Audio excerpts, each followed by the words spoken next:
I've now made a start on my description of describing the scene at a fun fair. So what I did at the start, before the time even began, I did a little header on every page. So I wrote my name, I wrote the tutor's name, which is obviously also me. I wrote today's date, and I wrote the centre number, which for Stevenage is 17711.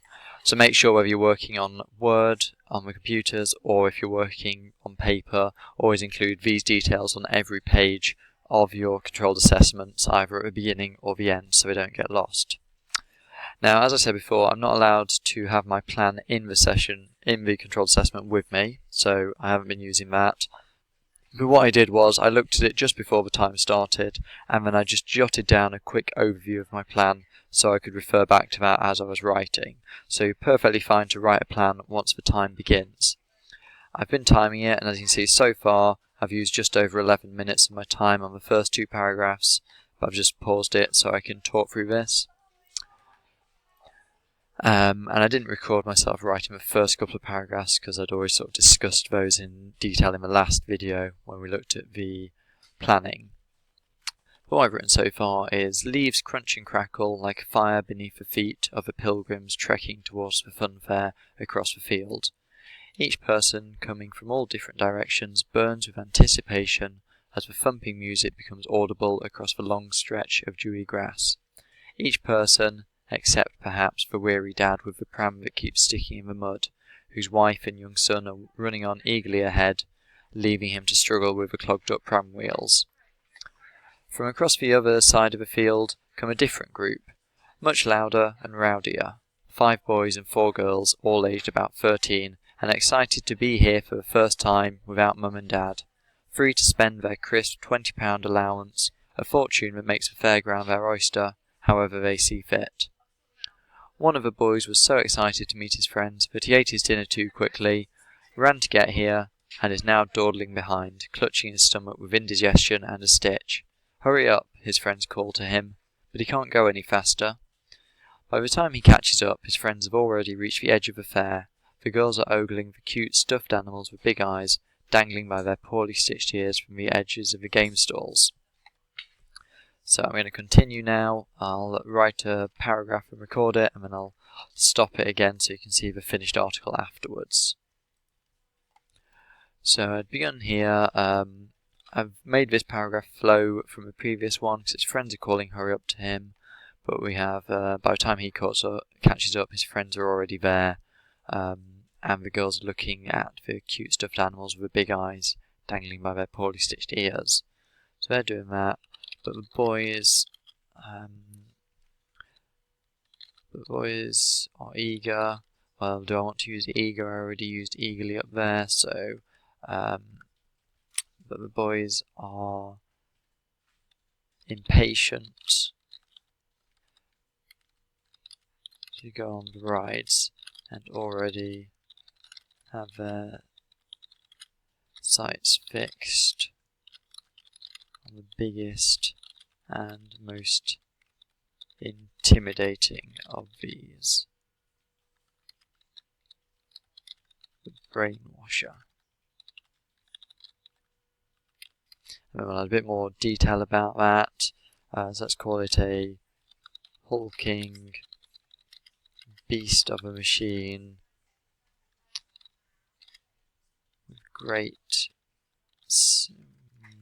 with a great steel girder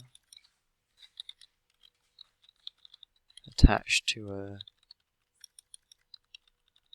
spinning, what should we call it, a bucket, a spinning bucket, like a washing machine drum. So we have different words there, and we've got a simile in there, like a washing machine drum.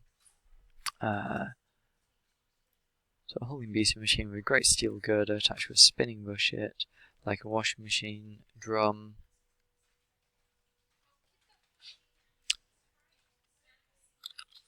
Let's turn this into a list. So it's got this great steel girder, it's got a washing machine drum,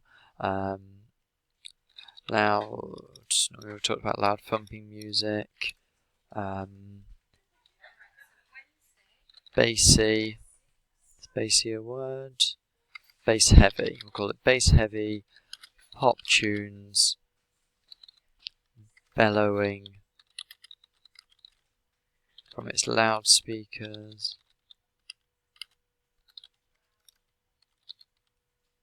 lights flashing, and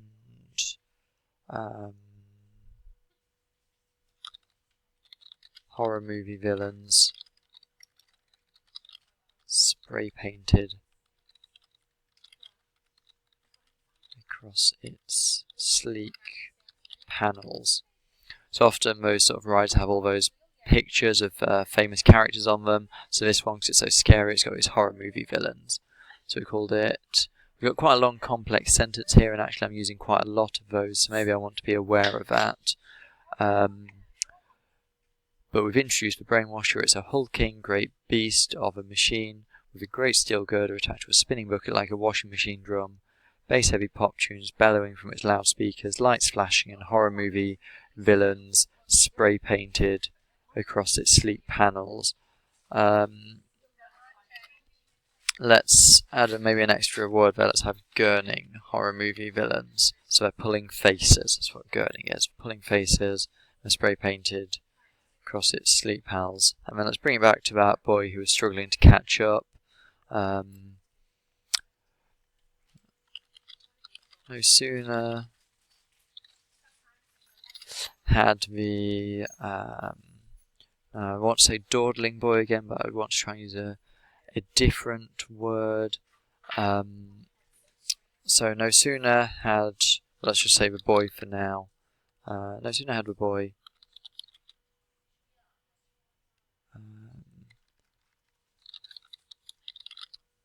reached his, what would we call them? We could say group of friends, but can we think of something more descriptive? His pack, maybe, to make more like a wolf pack. Could be his gaggle of friends.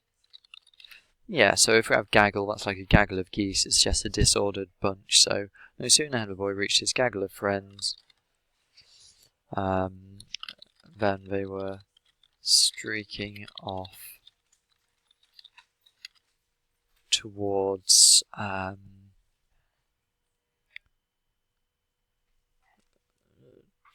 their new object.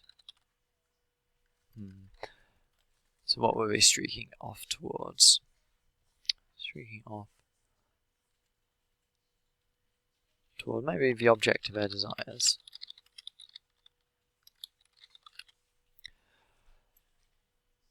So no sooner had the boy reached his gaggle of friends than they were streaking off towards the object of their desires. Let's add a little bit more.